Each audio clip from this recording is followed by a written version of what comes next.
Hard90’s podcast. I'm Thomas Agla. I'm here with Luke Viera. Luke, thank you for coming on to the show. My pleasure, Thomas. Thanks for having me. Okay, so you own the account NoVA High School Baseball.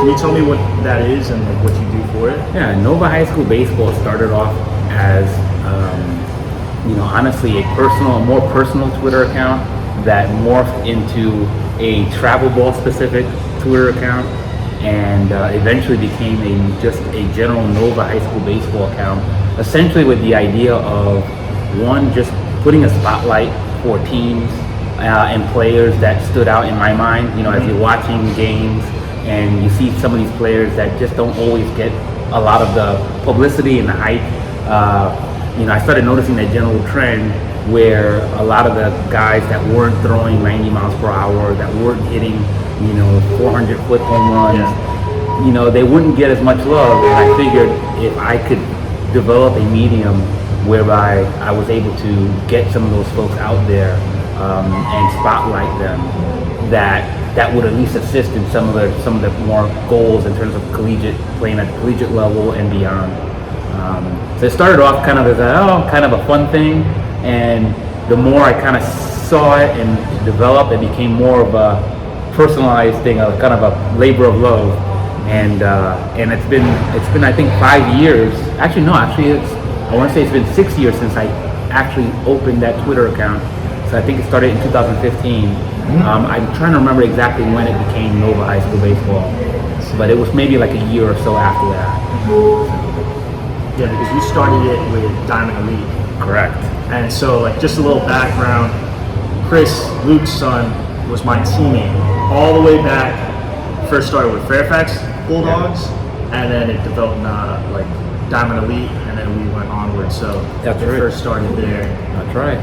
And that was, I'm just going throwback to the Bulldogs with Chris. Yeah. We started when we were around 9 or 10, and that is like 10 years, more than 10 years ago, which is just kind of weird because, I don't know, I saw myself as a little kid and I wasn't really talking, and then you're the parent, and then here we are, and then we're talking on a podcast about baseball. Yeah. And that's the fun thing about the baseball aspect is that I texted Luke if he was going to the States game, and he brought me an extra chair because there wasn't enough seats. So like it's like baseball and the relationships that we build in it will last, and it has lasted as shown right now. Absolutely, it's a beautiful game. It's one of those games where, like I said, it's given our family, and I think I could speak for the Aguilas as well. It just gives you so much, and I think for me myself, this is a little bit of a way to give back to the game that's given so much to my life. So it's neat to see how it's gone, and hopefully I'll be able to keep going. And I know I joke about this all the time. It's like at the end of every season, I'm like, all right, I think I've taken it kind of this far, and maybe I'll just stop doing it. Yeah. And then, like I said, once I get around like the end of January, and people start talking about tryouts, that's when I get the itch, and then I'm like, oh yeah, that's all right. But then once it just hits me, and then I get right back on it. Yeah. So where did the love of the game come from? I think baseball. In terms of my ethnic background, my family grew up in Puerto Rico. So both my parents were born and raised in Puerto Rico. So there's a very rich tradition of baseball in Puerto Rico. Obviously Roberto Clemente, and nowadays you got Yadier Molina, Francisco Lindor, and I think that's, besides the fighting sports like boxing and UFC, baseball has kind of been that national pastime. And then obviously me growing up in New York and kind of a more American style, it's kind of been a hybrid of that love of from both angles, sort of from the American pastime back to that island level of love for the game. And so I think that's where it started. My dad is a huge Mets fan. That's kind of how I became a Mets fan. So anybody that follows the Twitter site knows that I'm a big Mets fan. Chris is also a big Mets fan, and I do have family members that are Yankees fans, and they give each other the business. So yeah, it's I think that's where it started from. But ultimately, I think in the latest incarnation, so in terms of how things have materialized and where it's got to this point, I think it's really been the bond between Chris and I in terms of developing that father-son relationship between us in that bond via the love of the game. So yeah, I don't play baseball competitively anymore, but yet my dad and I still like go. He does BP with me, like we hit, and then I let him hit. So it's like my dad and I, like we sometimes like get on each other's nerves, but like it's that baseball and the camaraderie and like playing with each other that brings it all together. It's just like the glue where you help each other out. And it's like my dad usually he still watches like my men's league games, and he's like he watches me play. And he's like, Thomas, you could do better if you like throw forward, if you do this, or like stop changing it. And I'm like, in my head, I'm like, Dad, don't tell me what to do. I'm an adult. But at the same time, he said, I know myself the best as a player. Yeah. He's the second guy, so he's like my backup, or he's the guy. He's my go-to. Yeah. So I mean, that was always a thing for me. Like even in riding in the cars, and I'm pretty sure like you were the same also when you're telling Chris, like Chris, and you're big in video. You're big in video, and you're big of like taking. And you started that when Chris was young as well. That's correct. I mean, for the most part, it was like, so again, the evolution of watching the game, even though I've always loved baseball, when Chris started playing that I became a lot more in love with kind of like the mechanics of it, how things happen, and what happens when you slow down on that bat, and you look at how the swing evolves, how it starts, the chain reaction of movement, and you start realizing so much, and then so much technical knowledge that he had, like to the degree that I couldn't explain it. You would pretty much have to be kind of into biomechanics to really understand and appreciate that level. But at least knowing that is such a thing just opened my eyes. And it's just funny, it's like how much technology is available to us to be able to do that. And just we all have kind of the video capability on our phone. So you just take that video and then you just go home and you just slow it down, and you kind of just see things that you didn't see when you were actually watching the game, just casually. Yeah, I remember there's one at bat that Chris had at VSU, Virginia Sports Club, and there were runners on base, runners in scoring position. I remember it was like a 2-strike count on him. He kept on fouling it off. And my dad said, you know what he's trying to do? He's trying to hit it behind the runner. He's trying to hit it to second. And I was like, yeah, he is. And I don't know why, but I'm pretty sure the guy kept on throwing fastballs. Chris kept on fouling it, and he was able to drive it the other way. And I was like, it's a testament to like the video, like looking back at the video, and like knowing what to do in the game, and then having that person like yourself or like my dad to talk to about this is what you need to do in those situations. Yeah, and that's such a huge concept, because again, it's one of those things where those little tiny things what typically ends up winning those games for you. So the quicker you're able to see the game in those kind of strategic ways, one, it helps you bring your game to a higher level, but two, it also, I think it has benefits outside, so when you're able to strategize here and think about that, I think those are benefits that can come into play in other non-baseball aspects. And so it's one of those things where it's like I want to have those conversations with Chris at some point as well, to kind of get his take. So hopefully one day we can have him on there and see how he kind of approaches his post baseball life, and any kind of lessons learned, because I know I've learned a lot from just viewing those videos and kind of knowing the game at a strategic level like that. Everybody talks about the hit, and sometimes, like I said, it doesn't take a hit to win the game. It's just a little bunt or just something that it seems so minuscule, but ends up being the big difference maker. So that's why it makes the game so beautiful. Coach Keith Newcomb, he said you can't bring a knife to a gunfight. That's right. So you gotta come prepared. You gotta come prepared when it comes to stuff like reviewing the video or talking to someone about how you need to improve. So it goes a long way, like you said. Yeah. Shout out to Keith Newcomb, by the way. Okay. So I just wrote down, you help get players exposure for your NoVA High School baseball, and you have a YouTube channel for it and a Twitter account for it. So and again, as the Twitter following started growing, I started trying to come up with ways to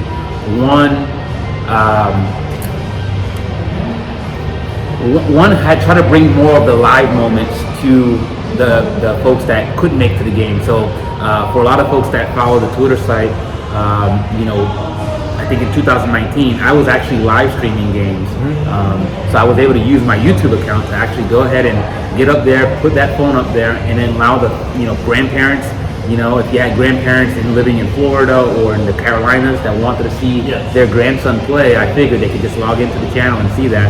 Unfortunately, you know, it was actually mid-game that Twitter changed their whole algorithm and basically stipulated you have to have 1,000 subscribers.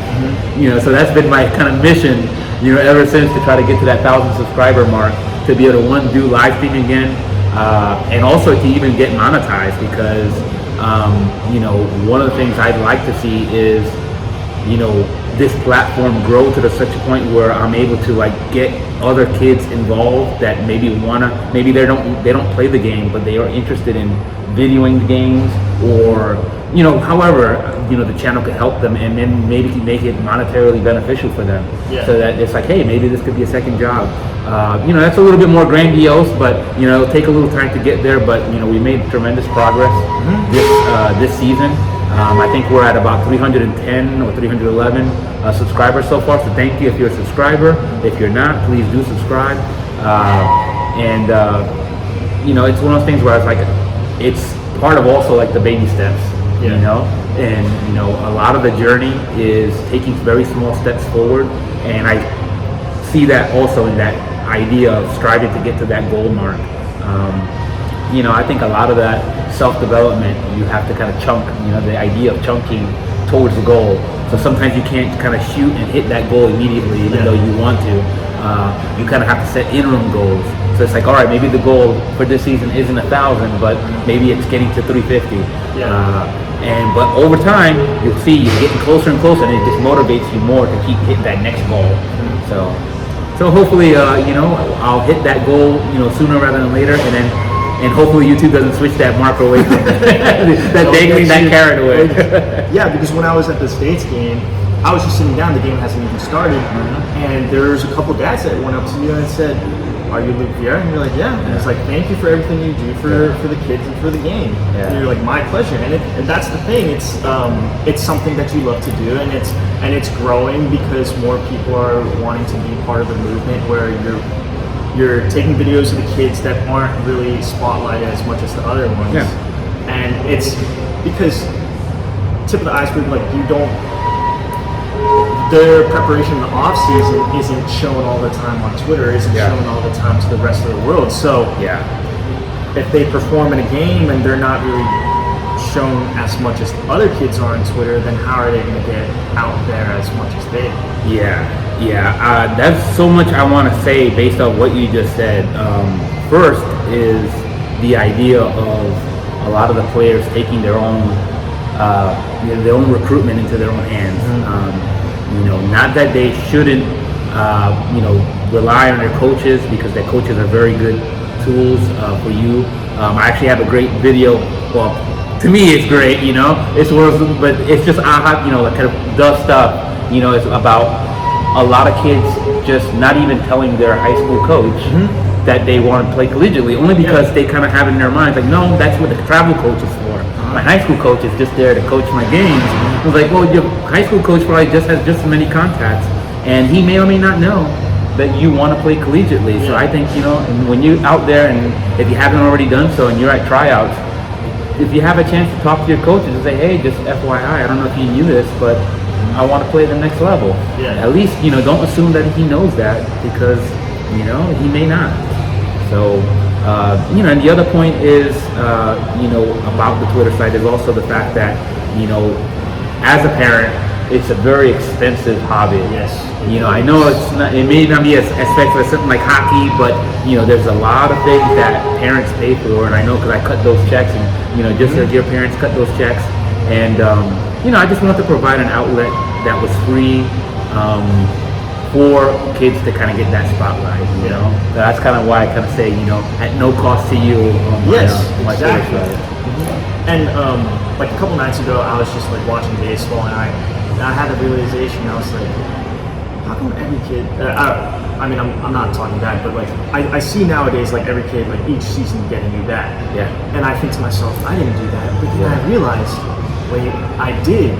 And then my dad was sitting right there. I was like, hey, Dad, like, thank you for like putting this in because it's the time, it's the commitment. I mean, I had to miss like a lot of big things in my life. If I were to look back on it and be like, I missed this for baseball. Yes, it was for the love of the game, but also those were, I guess, those could be milestones if I were to look back later on. Absolutely. So those were like the big time commitments or. That I put into the game, and also like to piggyback on what you said, sorry, I got distracted. Piggyback on what you said. My junior year, that was my best season. Yeah. And I didn't think when I played, I just hit really well. So the travel ball, my parents were telling me, you gotta reach out. I was like, I'm gonna reach out. I played really well. Looking back on it, yes, I played really well. Yeah. Sorry, you got like 4 minutes. Okay. Because I'm closing up. Okay. Sounds good. Thank you. Okay. Got it. Cool. 4 minutes. Okay, 4 minutes. Gotcha. All right, thanks. Okay, so I'll speed this up. So, and then I didn't email anyone. I was like, the travel coaches will know. But that's one conference in one state. How many conferences are there in a state? How many classes are there in the state? So that was my fault. And that's the thing. That's where the parents come in and they're like, yes, we're putting our time into you. You've committed to this. Right. Grow your connections, and that way, everything else will line up. Yeah, and I think I see a lot of in going through the Twitter feed, you see a lot of players taking that ownership over their own recruitment, and I really champion. That's why I kind of constantly retweet those things. Sometimes ad nauseum, where some of the folks are like, all right, how many videos am I going to see? But it's like I said, I just look at them as, wow, you're doing a great thing by putting your stuff out there. Somebody's doing it, it could be themselves, or it could be a friend or parent videoing for them, and it's my way of kind of just recognizing that and rewarding that for them. If I can get them more eyes, then more power to them, and I champion that and I encourage that. Yeah, that's since like I got distracted or something. We got room for one more. All right. And this used to be pinned on your Twitter page. Okay. Winners focus on winning, losers focus on winners. And I looked that up and I was like, and it said that Conor McGregor said it. And that's your boy, right? I like Conor McGregor. You see a lot of so besides Bruce Lee, you'll see a lot of Conor McGregor only because, like I said, he had kind of the complete package, So I think of it as, like I said, from obviously marketing oneself. Conor McGregor was great at marketing himself, and not that he didn't have the skills there to back it up, but he also knew that he had to kind of get his name out there and differentiate himself. So things like that, when he says it, and even if he didn't originate the quote, the way he says it's kind of the way he kind of connotes the statement, it just sticks. So that's definitely one of those that I heard from Conor, and he has a bunch of different jewels. So that one again, that was one of those that for a point in time that was pinned because I was internalizing that. So it's cool that you remember that. Yeah, I mean, I brought it back recently. I made sure I wrote that down because that was a big thing. My dad was like, because I used to watch videos of other people, but it was like to see their mechanics, but then at the same time, it was also like, how can you just do this? I want to do that too. But my dad said, hey, dude, focus on yourself, right, and then you'll get there. And so that is the quote that I wanted to bring in. Yeah, I mean, I'm glad. And there's a related quote about from Hemingway that I actually tweeted out not too long ago about it. Nobility is about being better than your former self. Because really that's who you should be competing with, Again, not everybody's meant to throw 90 miles per hour. Not everybody's meant to hit 400-foot home runs. If you can, that's great. There's nothing wrong. I love home runs too. But if you're a gap-to-gap guy, if you're just singles guy, if just speed is your game, and then you're about the infield, that's a tool, that's a weapon. And just know what kind of player you are. And then market yourself. Don't try to market yourself as something that you're not. That's value in that. So a lot of that is knowing yourself and then be true to yourself, which I think you can never go wrong. Yeah. You can also always build upon that. Correct. you always have room to grow. That's correct. All right. This is the Hard90’s podcast. I'm Thomas Aguila. That's Luke Viera, Nova High School Baseball. Luke, thanks for coming on to the show. Pleasure. And always run to the bag.